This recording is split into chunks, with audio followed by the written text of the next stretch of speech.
കണ്ണഞ്ചിപ്പിക്കുന്ന വികസനങ്ങൾ ഉണ്ടായിട്ടുണ്ട്. ഞാനിപ്പോൾ എറണാകുളത്ത് നിന്ന് ഒരുപാട് ദൂരം യാത്ര ചെയ്താണ് വരുന്നത്. ഇപ്പോൾ യാത്ര ചെയ്യാൻ ബുദ്ധിമുട്ടാണ്. ഒരു 6-7 മാസങ്ങൾക്കകം ആ യാത്ര കൂടുതൽ സുഗമമാകും എന്ന് ഞാൻ വിശ്വസിക്കുന്നു, വിചാരിക്കും. അത് വികസനം തന്നെയാണ്. പക്ഷേ വികസനമെന്ന് നമ്മൾ പറയുമ്പോൾ വികസനം ആരുടെ വികസനമാണ്? രാജപാതകളും വലിയ കെട്ടിടങ്ങളും നിർമ്മിക്കുന്നത് കൊണ്ട് മാത്രം നാം വികസിക്കപ്പെടുന്നില്ല. വികസിക്കേണ്ടത്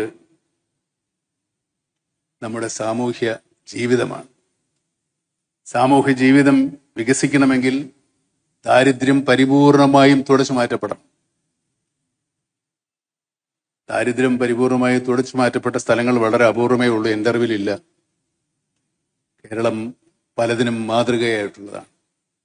കേരള ജനത അതിൻ്റെ എന്നും ആ സംരംഭങ്ങൾക്ക് പിന്നിലുണ്ടായിട്ടുണ്ട്.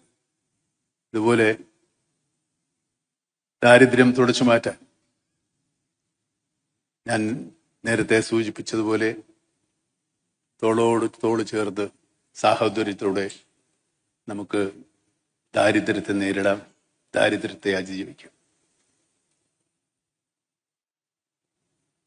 ഏത് കണ്ണഞ്ചിപ്പിക്കുന്ന വികസനങ്ങളുണ്ടെങ്കിലും വിശക്കുന്ന വയറിന് മുമ്പിൽ ഒരു വികസനത്തിനും വിലയില്ല. ആ വയറുകൾ കൂടെ കണ്ടു തന്നെയാണ് വികസനങ്ങൾ നമ്മൾ കാണേണ്ടതും പൂർത്തീകരിക്കേണ്ടതും. ഇന്നിവിടെ പ്രഖ്യാപിക്കപ്പെട്ടിട്ടുള്ള സന്തോഷം അതിൻ്റെ മാതൃകയാകട്ടെ, ആരംഭമാകട്ടെ എന്നാഗ്രഹിച്ചുകൊണ്ട് നിങ്ങൾക്കെല്ലാവർക്കും ഒരു കേരളപ്പിറവി ദിനവും ഇന്ന് ജനിച്ച എല്ലാവർക്കും ജന്മദിനവും ആസ്വദിക്കും.